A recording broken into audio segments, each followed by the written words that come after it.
Welcome to the Close the Chapter podcast. I am Kristen Boyce, a licensed marriage and family therapist with a private practice, Pathways to Healing Counseling. Through conversations, education, strategies, and shared stories, we will be closing the chapter on all the thoughts, feelings, people, and circumstances that don't serve you anymore and open the door to possibilities and the real you. You won't want to miss an episode, so be sure to subscribe. Welcome to this week's Close the Chapter podcast. Thank you so much for joining me. It has been such a journey doing this podcast. I have loved every minute of it. I truly love doing this podcast, and I love even more that you're here with me. I know your time is precious and it matters and you matter, and you just tuning in and spending time listening to these episodes mean the world, because I'm so excited that you're doing this work. You're expanding, you're growing, you're evolving, you're learning more about yourself. There's no greater price tag that you can put on that. It's free. This is exciting stuff. And if you want more free stuff, you can download the free journal at kristendboyce.com/free resources, and you'll get the free journal healing guide emailed to you right away. And you can follow along on social at Kristen D. Boyce on Instagram and Facebook, and then TikTok, which I am completely learning as I go, is Kristen Boyce, and Pinterest and all the places. So thank you for being here. I'm excited about today's episode because we are talking about codependency. It's a topic that I think we can talk more about and look at our own patterns as it relates to codependency and maybe hyper independence and how that is a sign of codependency. So let me introduce you to today's guest. María-Victoria Albina is a master certified somatic life coach, UCSF trained family nurse practitioner, and breathwork meditation guide. With a passion for helping humans socialized as women realize that they are their own best healers by reconnecting with their bodies and minds so they can break free from codependency, perfectionism, people-pleasing, and reclaim their joy. She is the host of the Feminist Wellness Podcast, holds a master's degree in public health from Boston University School of Public Health, and a BA in Latin American Studies from Oberlin College. Victoria has been working in the health and wellness field for over 20 years, and I really am excited to have you listen to this important conversation because codependency transcends genders. So stay open-minded to just receiving what she is sharing. We're transparent and vulnerable about our own journeys with codependency. So join us for today's episode. And without further ado, here is my conversation with Victoria.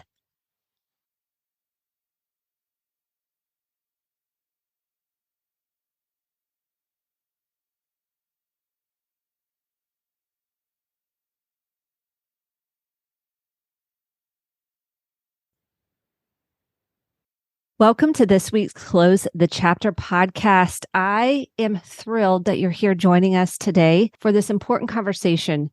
And the reason why I think it's so important is because when you can identify parts of what you're going through, it helps to feel less alone. You start going, oh, there's nothing wrong with me. And that's why this conversation is imperative. So you'll want to stay till the complete total end. And I'm so excited to welcome my guest, María-Victoria Albina, to talk to us about codependency. I'm seeing this so much right now, and I'm just so thrilled that you're here joining me today, Victoria. So welcome to the Close the Chapter podcast. Oh, thank you, Kristen. I'm so thrilled to be here. And this is one of my favorite topics because it is so vital for our joy, our passion, our pleasure in life. How did you get started on this journey of a relationship with codependency? Yeah, well, I come by it honestly. I grew up in a household with codependent, perfectionist, and people-pleasing habits, the constellation of experiences that I call emotional outsourcing. And we can get into that in a little more detail soon. And I came to realize in my early 30s that I was living my life for everyone and everything around me. I was, in relationships with friends, with partners, with work, with certifications and licenses and degrees. everything in my life was about the external and not about my internal experience. I'm also a family nurse practitioner by training, and I worked with a lot of chronic health issues in functional medicine. And I started to see this same pattern in my patients. They would get better and would remit, get better, then way not better. And the thread through was their mindset, their nervous system, all the polyvagal stuff we love to nerd about, right? Was the way their mind and body was interacting and their mindset. And often when that mindset was codependent, it's really hard to heal the body. And it's really hard and challenging to reconnect mind and body.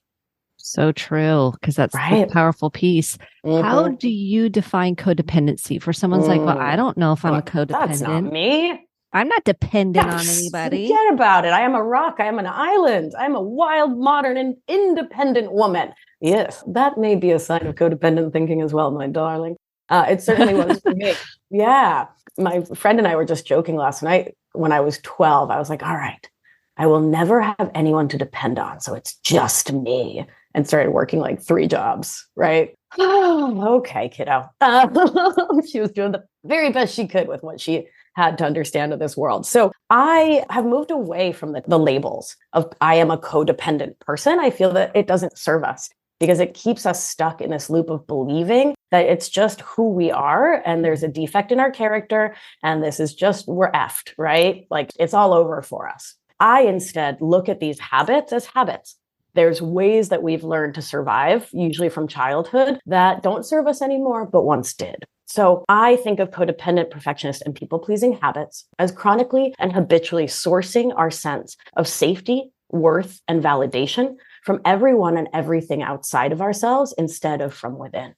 And so because our sense of safety, worth, and validation, those are pretty core things for a human mammal, right? And for a nervous system, it has to come from outside or it doesn't count. So internal motivation, forget about it, right? Doing what you desire, knowing who you are, knowing what you want for dinner, knowing what degree you want, knowing if you want to date someone or not. Like all those things get really muddy and murky, and we lose track of our own intuition and discernment because we're always looking outside. It's like there's a spotlight on our head saying, do you think I'm smart enough? Do you think I'm pretty enough? Do you think I'm good enough? Do you think I'm worthy of love?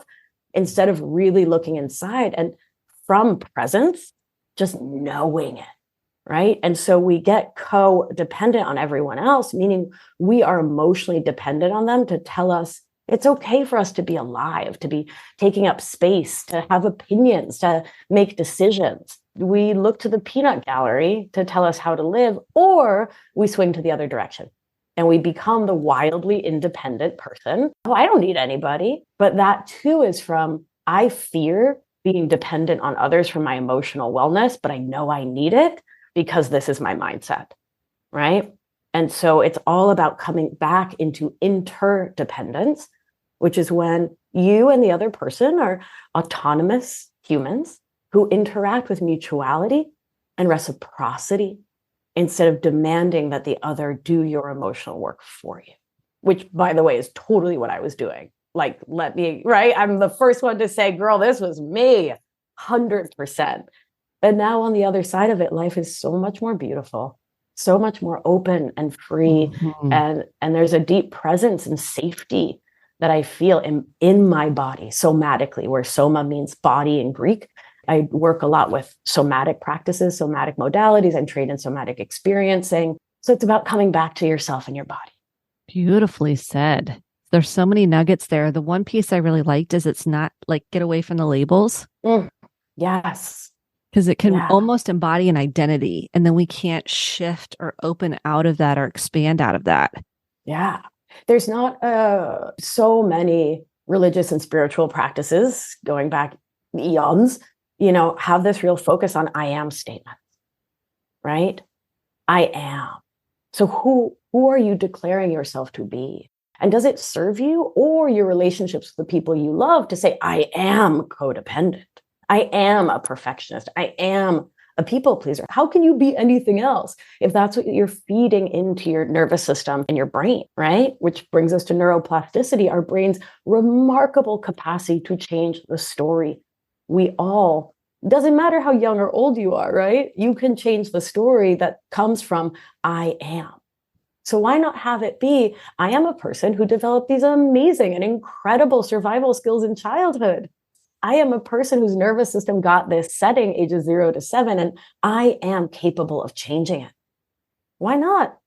It's so empowering. It's the difference between I'm stuck to I'm empowered. Yes. Mm-hmm. Yeah. Which is where the freedom comes. When you look at codependency, where in your own life do you think the birthplace of codependency developed? Oh, definitely in my childhood. Mm-hmm. Yeah, I'm, on the cusp of Gen X. So I'll claim Gen X mostly because the music is amazing. I'm from 1979, so I can barely claim it, but I'm out here for it because bring me some grunge and some Riot Grrrl, bring me some ripped jeans and and a good flannel. My parents were boomers. They were doing the absolute best they could. And it was a different way of communicating and raising children. And folks of any and all ages can have this way of thinking. But just speaking to my own story here, it was really about me feeling like I had to prove myself and I had to prove my worth and prove that, my parents, I'm from Argentina. We immigrated here when I was around 3. And so that immigrant story of we sacrificed everything for you. Right? We left home, we left everything so you girls could have this beautiful life in America. A lot of those stories were part and parcel of the I am story of my life. And I, of course, had no way of understanding that or knowing that. It was way before any hashtags taught me anything about psychology. And I carried that into every adult relationship, every relationship, because I didn't know any differently, right? What did it look like when you say I carried it into every adult relationship, just so people get a real sense of how this may look? Yeah, I would start dating someone mostly because they liked me. And it was not about my own agency or volition or being like, oh, I think that person's really cute and amazing. And it wasn't about intentionality. So I was outside, I was living unintentionally because I was unconscious. I wasn't in presence. I wasn't grounded in myself. So if somebody liked me from my first person I dated in high school, it was like, oh, you like me? Oh, you can have me. You can have me. Because you're picking me. You're choosing me. You want me. I must matter. I must matter. I must be important. I must be worthy of being chosen. And so I settled, right? And a huge part of the somatic work I've been doing, particularly in the last 5 years, has been to come into a different place with that part of me that was primed to settle, was primed in childhood to say, this is good enough because it's something. I have your full attention, but you're going to play video games with the guy. Oh, but I'm not happy. This doesn't work. This isn't feeding me. The communication sucks. I'm not getting what I need, but I'm getting a morsel, right? I'm getting the crumbs. So from that codependent thinking, we settle for the crumbs. And in my work, I'm like, nah, girl, you're the whole baguette. You're the full croissant. You don't just get the crumbs, right? In friendships, it looked like constantly creating drama. Oh my God, Kristen, I created so much drama. Oh my God. You don't seem like a person now at all that would create drama. But 0%. See your younger inner child self needing something. You had an unmet need that you were looking to fill. 1,000%. And that need was attention, was attunement. Yes. Right? My nervous system needed to feel attuned to. And so I would create drama. I would be offended. That was a big trope in my life growing up. My mother's constantly, she's perma offended and Kristen, how dare you? And really making peace with that and recognizing what in the story of I am was not me, right? Was not my actual story of who I am. It's what was projected onto me. And it's what my mirror neurons. So mirror neurons are this part of our psyche, that our brain, that monkey see, monkey do is the TLDR on mirror neurons, right? We see our adults behaving in a specific way. And we're like, well, I guess that's the way. And it's everything from how we relate to no, I like that kind of peanut butter. I never stopped to ask if I actually like that kind of peanut butter. It's the peanut butter we had in my house growing up. So what's the peanut butter? I've never used this metaphor before, but it's great, right? Are you using Jiffy just because that's how you've always done? Are you dating Jiffy, right? Or is your marriage Jiffy? And no diss to Jiffy, please, Jiffy, don't sue us. But don't come for us, right? Don't come for us. No one's dissed you yet, right? We're just saying is that the way you want to relate? And I hit a point where I was like, no, I'm miserable. I'm in all these relationships where I'm grasping for love, grasping for care, love bombing others, getting love bombed, right? really in these cycles in which I wasn't seeing me. So I wasn't vulnerable. So I couldn't be seen. So I didn't feel seen. So, right. And you get into that cycle and then was self-abandoning, was doing so much for everyone else. And then was resentful of it because of course I was putting myself last. And then in friendships, the second you asked for a story, I thought of once, maybe a decade ago, I hadn't heard from a friend of mine in my neighborhood for maybe like 2 weeks. And so I wrote her a text. I was like, "Hi, Mary Kate, are you mad at me? Because I haven't heard from you in like 2 weeks. And we used to walk our dogs together all the time. Like, I haven't heard from you." And she's like, "Girl, my grandma died. I'm in Florida. I've been in Boca for like 2 weeks, like chill." But my brain, so this is that codependent desire to make ourselves the protagonist in any and every situation. It's all about me. It's all about me because we're so scared that nothing's about us. We're so scared that we just don't matter, Kristen. That is right? such a powerful story. Right. Yeah. What did I do? What did I do? Are you mad at me? Are you mad at me? Oh no, was I awkward? Did I mess up? Did I do something to upset you? Oh. And she's like, "No, grandma, dad, Boca, no, you don't matter that much." In like the most amazing gift of a way, right? Like, you are not the protagonist in my life. But when you're not the protagonist in your own life, you need to project that onto everyone and everything else. It's good illustrations because they're practical. This is what it looks like in a practical sense and how it might be mirroring. You use mirror neurons back to you. An opening in you to say what was conditioned, what was programmed, what was unconscious, what were you just going along with to try to get some needs met. Right. To try to fill this hole in your soul. Right. And when you start awakening to that, it's hard for folks at the beginning. And that's where the opening can come in to start shifting it. When did your shift start taking place? I was 29 when my friend Becca, we were in NP school at UCSF and we were walking, I don't remember where, and I was talking about dating. And she was like, "Hi, so I'm going to go out on a limb here, and this might destroy our friendship. It might strengthen it, but we'll see." And I was like, "Oh God, what is she going to say?"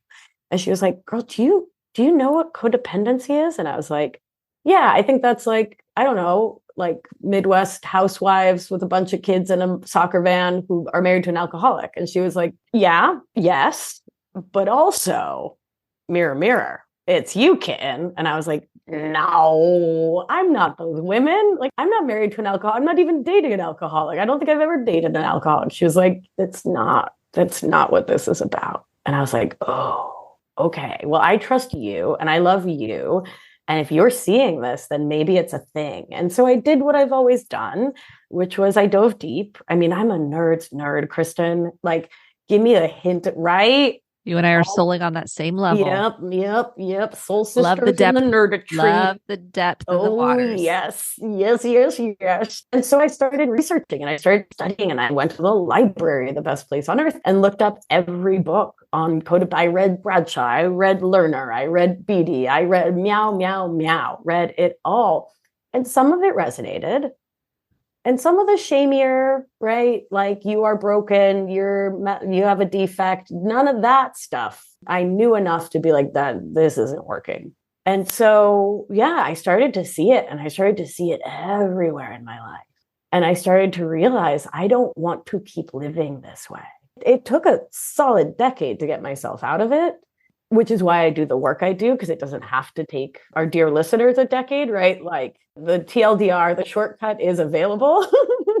But as an autodidact, as someone figuring it out on my own back then, it took a solid year of meditation and retreats and yoga and talk therapy, and eventually bringing in somatic practices is what really changed everything, which is why I've spent the last decade training in somatics and body-based modalities.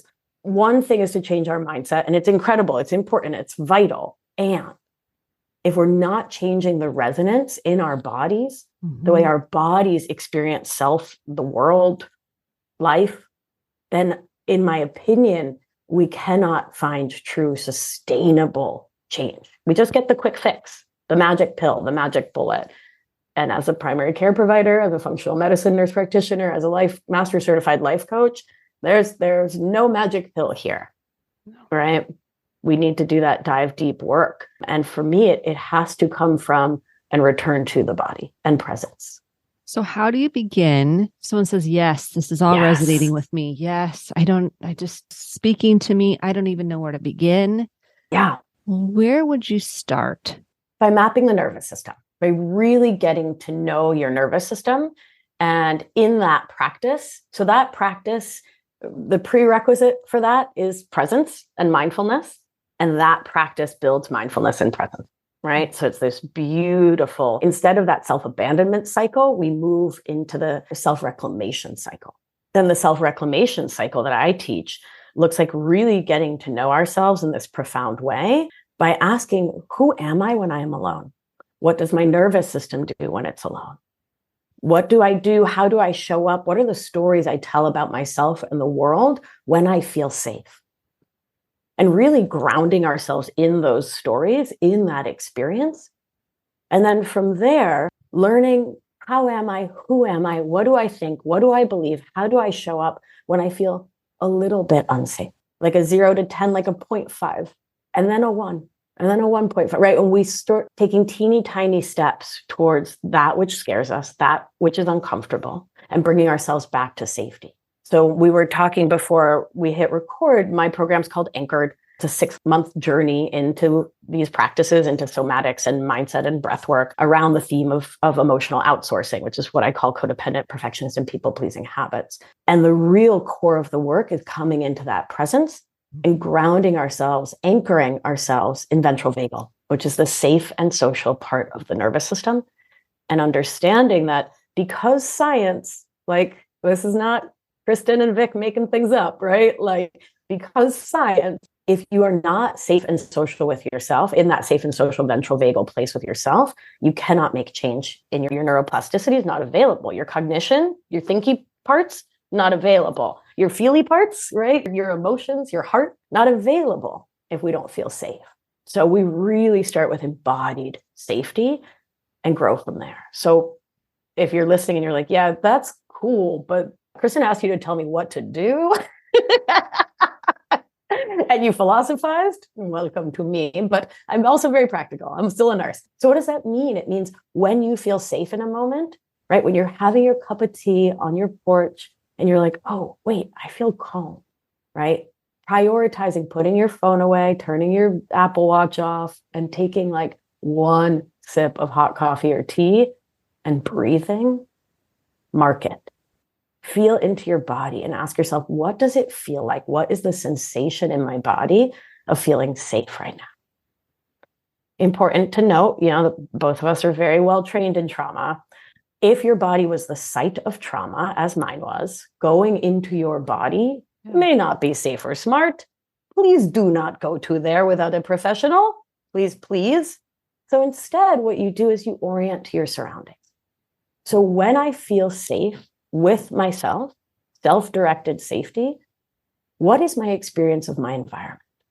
I'm feeling a soft, cool breeze. This blanket on my lap feels so cozy. I love this blue wallpaper.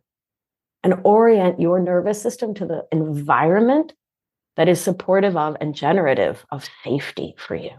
And coming into the body will come when it comes, but we do not push it. When we work with the nervous system, we go gentle. It's slow food, right? There's no jiffy around here. It's slow food. So you orient to the environment, you come home, and you come home into your body if that is safe and available. I love how you said that because a lot of people don't feel safe in their body because of the trauma. So I like how you preface that. Yeah. And I think one of the things that is so important when self-discovery is the body gives us information. And when there's been trauma, we've learned to disconnect from the body to keep safe. We know that's a survival state.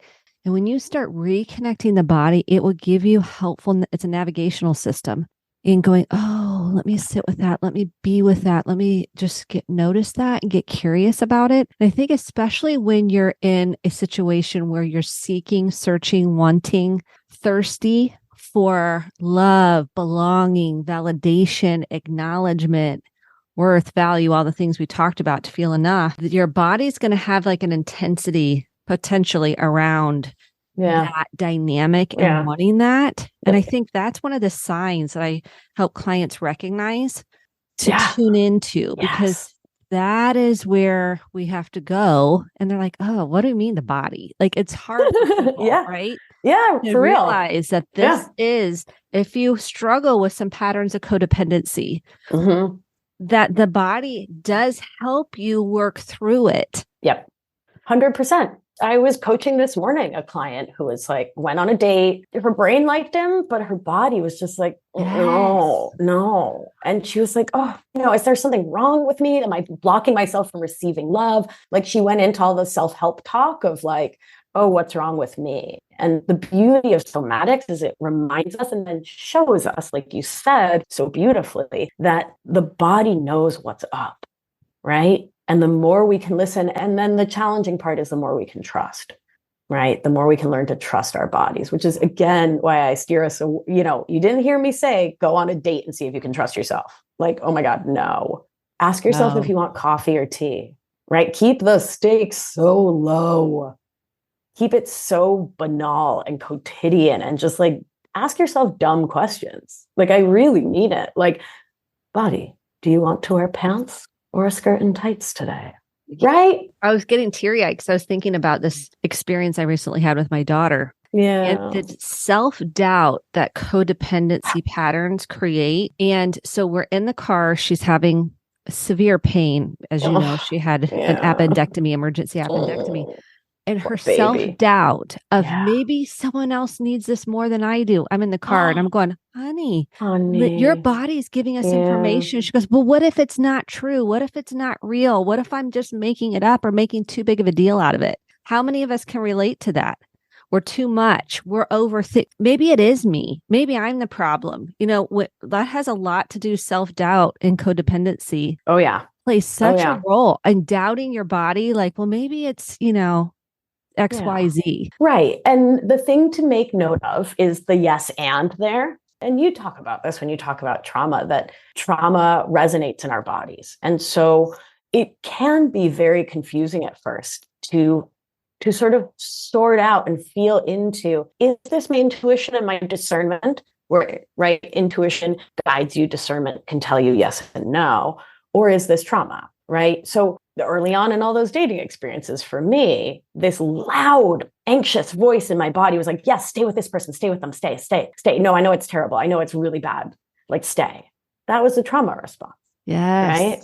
Yeah. So your intuition speaks with a prosodic voice, which is a term from Steve Porges, PhD, who authored the polyvagal theory. Prosody of voice is that sweet sing-song that you and I both naturally have, Kristen, right? I think everyone born to be in these helper roles has that. It's that calm, everything's fine.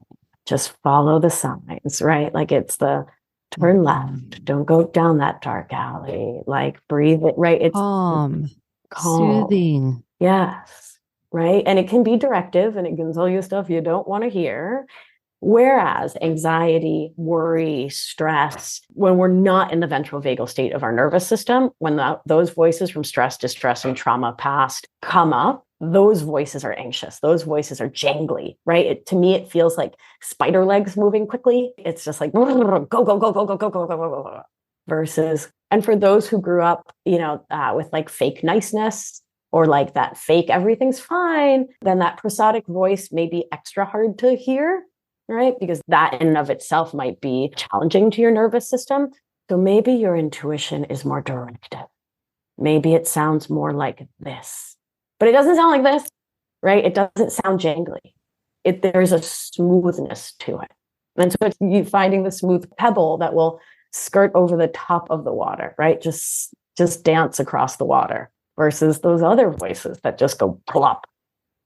It's a really important distinction because people have a hard time, especially when you walk through lots of trauma or even a trauma or any trauma, to distinguish between the two. And then the self-doubt really gets louder. Yeah. And so I like how you're distinguishing between the soft, not even soft, but direct, clear voice versus the like, what if, and all the different ways it can show up. You didn't say what if, but that's how I see a lot of times it shows up for people. Yeah. Well, so to bring back that nervous system perspective, there are some hints in our language that can help us to map our nervous systems, which is, we were talking about what do we do? How do we get started? Learn your nervous system. Learn your nervous system. So ventral vagal says, I can, the safe and social part of the nervous system. Everything's available. Things are possible, right? I'm here. I'm in acceptance. I'm calm. Everything's chill. You're right. You're biochemically chill. You got enough dopamine. You got enough endorphins, maybe a little oxytocin. Like you're cool biochemically. And then sympathetic activation, which is fight or flight, ruled by adrenaline, norepinephrine, eventually cortisol, are stress hormones, which is the body says, that is a lion. I must run. P.S. Lions right now are like your mom texted, right? Like your ex liked your post on Instagram or didn't. Your boss wants to talk to you. Those things are modern day lions. The stories of sympathetic are, I have to, what if, right? They're pushy. They're, whoa, lions. And then dorsal, which is the freeze, disconnected, disassociated, depression, right? Checked out. I can't with this anymore. Like I'm so sick of the fighting. I'm so sick of not being happy. I can't, right? I can't change this relationship. I can't break up with him. I can't move on. From my functional medicine days, I can't change my diet. I can't not drink coffee. I just can't. And that's that adrenal collapse, acetylcholine energy of dorsal vagus, of checked out, not present in your life. So our language gives us these really beautiful hints to what's going on in our nervous system. And so this too is this initial work of healing from codependent thinking, which comes from listening to the cassette tapes in your own mind, listening to your own mindset, and write it down, pen to paper. Write it in the notes section of your phone if that's what you need to do. But I like pen to paper, right? When life gets lifey, what is the story you tell about I am, the world is? What do you need to do? What can't you do? And then the next question I always ask my clients is, do you want to continue to believe that story?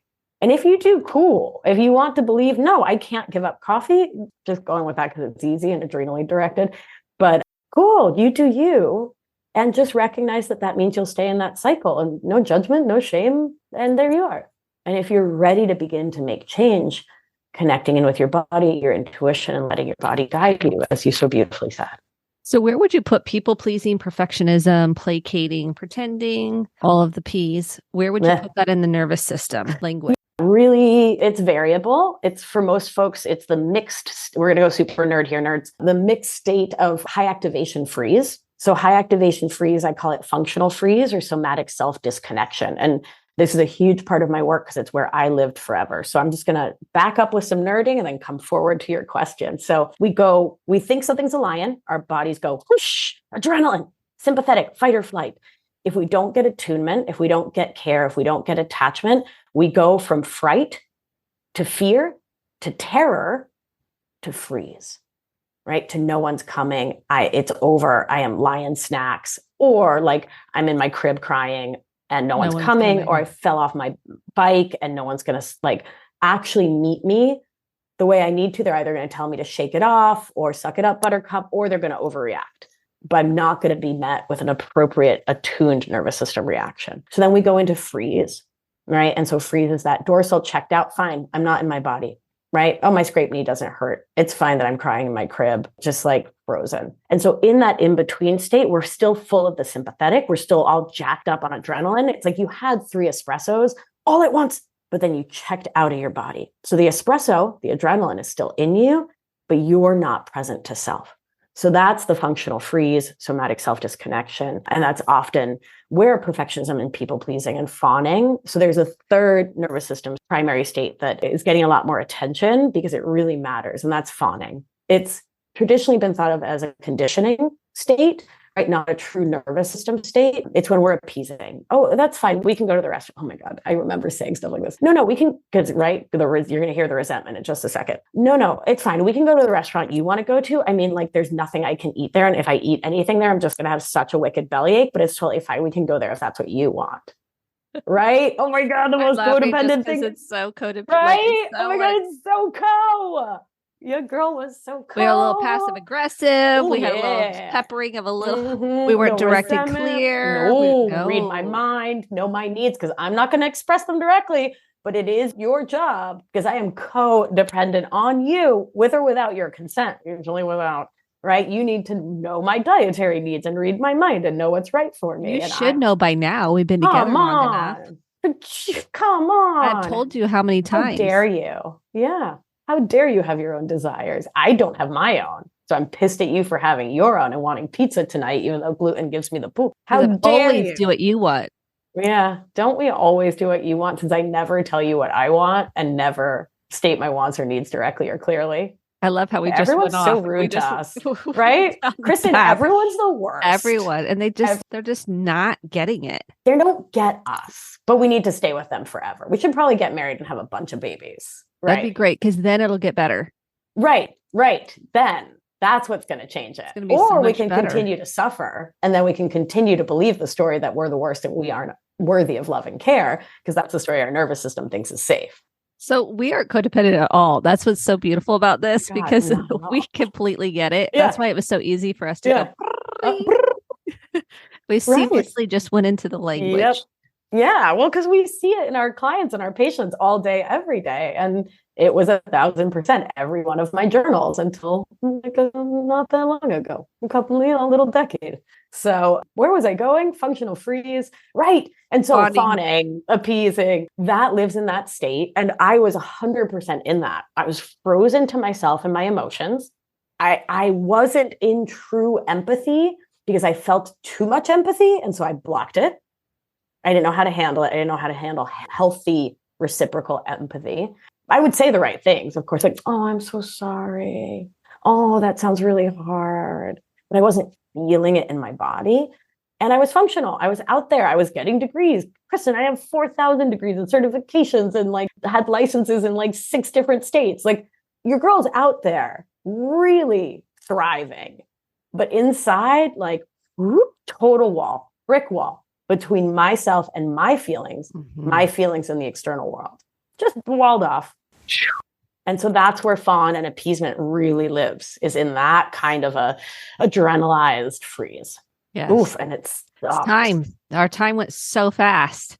Oh my gosh, it's time. Oh, wow. Can you believe this? We'll have to do it again. We will, for sure. Okay, great. There's a whole episode I did on fawning because I just believe so much of getting that information out there. And your explanation was beautiful. Oh, good. So I've loved our conversation. It went so fast. I'm like, we need more time. More. Where can people find you and learn more about you and your programs? Yeah. So you can follow me on the gram. I give good gram at Victoria Albina Wellness. You can head on over. I have a special treat for your listeners. So if they head over to victoriaalbina.com/Kristen, Kristen, you can get a special suite of meditations and nervous system orienting exercises, both of them, because meditation is not for everyone. So we start with orienting if the body's not a safe place, as previously mentioned. So if I'm going to mention it, I might as well walk you through it, right? Seems polite. And so you can, victoriaalbina.com/Kristen. You can download those for free because I love you. And you can check out my podcast, Feminist Wellness. It's free in all of the places. And my 6-month container, my coaching, somatics, breathwork, mindset container is called Anchored, Overcoming Codependency. You can learn more at victoriaalbina.com/anchored. I love it. You are so helpful and you have such a beautiful way of sharing and educating. And that's what I love so, so much. Okay. 1 or 2 resources that you think are kind of a game changer when it comes to codependency in this topic, like books, whatever you think, what are your top 2 resources beyond yours? Because you've got tons on your website, and please go there, go to her gram, go to the program, her podcast. Beyond that, the 2, what would you say? You can throw books out there. Honestly, mindfulness. The thing is, we tend to continue to look outside of us to learn these lessons. We have to go within. So honestly, the best resource in the world is your own breath, your own mindfulness, your own presence. That's really where I want to send people, home to themselves. Yay. Yes. I feel like we need a mic drop. Okay. That was awesome.